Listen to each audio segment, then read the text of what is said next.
This is an examination of the hidden human condition. This is the Hidden Killers Podcast. The Hidden Killers Podcast. With Tony Bruschi. As you've probably heard, one of the surviving roommates in the Bryan Kohberger case, Bethany Funke, is being subpoenaed to testify in the preliminary hearing against Bryan Kohberger coming up on the 28th of June. Allegedly, according to the PI that was hired by the defense, she may have some exculpatory evidence or information that is material and necessary for the alleged killer's defense. She, however, resides in Nevada now, and her lawyers are fighting this, saying there's no authority for an Idaho criminal defendant to summon a Nevada witness to an Idaho matter without a hearing, and there's no authority to summon a Nevada witness to an Idaho matter without a Nevada judge making a finding of materiality, necessity, and the lack of undue hardship. Let me ask you this. Is this something where it's appropriate that they're asking her to come and testify? We really don't know what kind of information she actually has. What's your thoughts on this whole debacle, I guess, this week as it's been playing out? Well, I've had some difficulty thinking about this as well, because in some ways, even my own attorneys, when I get a subpoena and it's a case that I don't want to participate in, I'll tell my attorneys, let's fight this thing because I don't want to participate in it. So It's not like that's unheard of. Sure. But because I don't know, what evidence does she have that would be exculpatory? And I think in some ways, I understand that she could be re-traumatized if, confronting or being in the same room with Bryan Kohberger. Yeah. But if he actually isn't the person who did this, then that's gonna weigh as a guilt more than observing her friends die in the same house. Because it's one thing to be the survivor. It's another thing to know that the person on trial didn't do it. So I think until we know what exactly it is that she has, if she has anything, until we know what exactly it is, I don't know what the best move for her actually is. Because there really hasn't been any actual evidence or anything out there in any of the reports stating what it is she's holding, other than that she had conversations with the police when questioned and has information.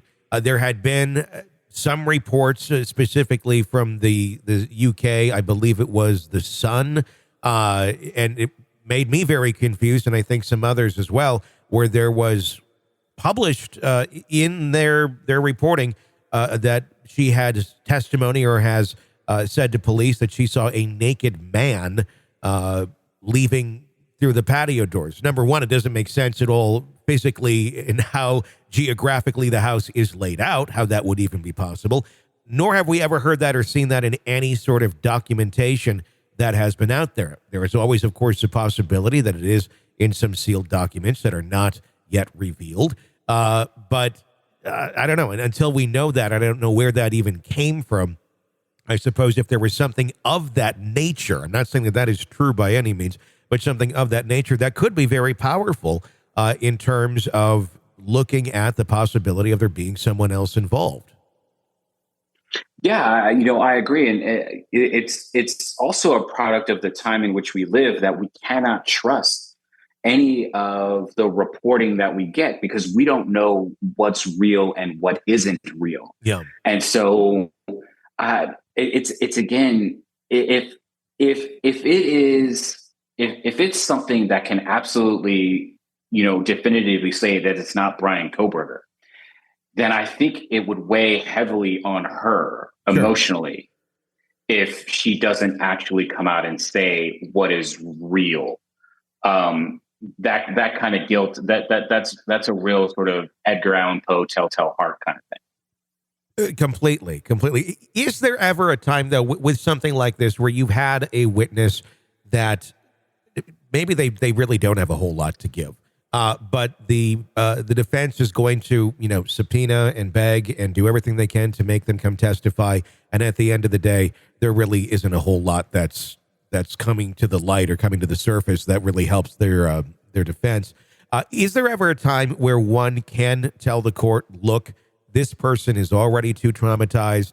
They've been through so much. Making them testify it's cruel to them. It's too much of an impact on their well-being and their mental health to make that happen. And do courts ever honor something like that? Do those things ever happen?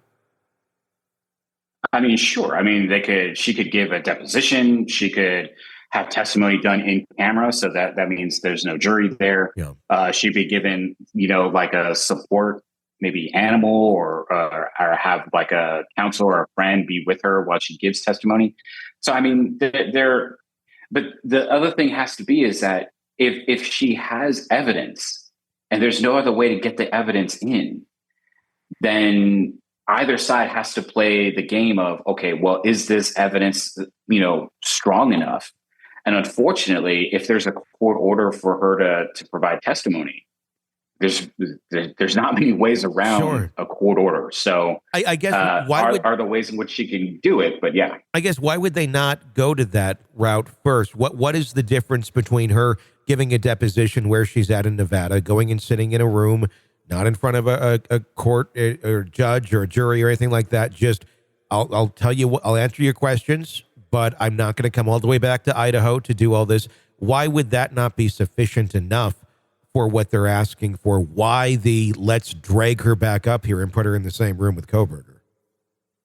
It's the weight of the testimony. I mean, if the person's there in the room in front of the jury, there's a certain emotional weight that's there that you're not going to get on a pre-recorded deposition or anything like that. This is an examination of the hidden human condition. This is the Hidden Killers podcast with Tony Bruschi. Dr. John Delatorre, thank you so much for your insight on this. Hey, if you like the podcast, press subscribe wherever you download them so you don't miss any breaking updates or discussions on the cases we're following for you right here. I'm Tony Bruschi. Stay with us.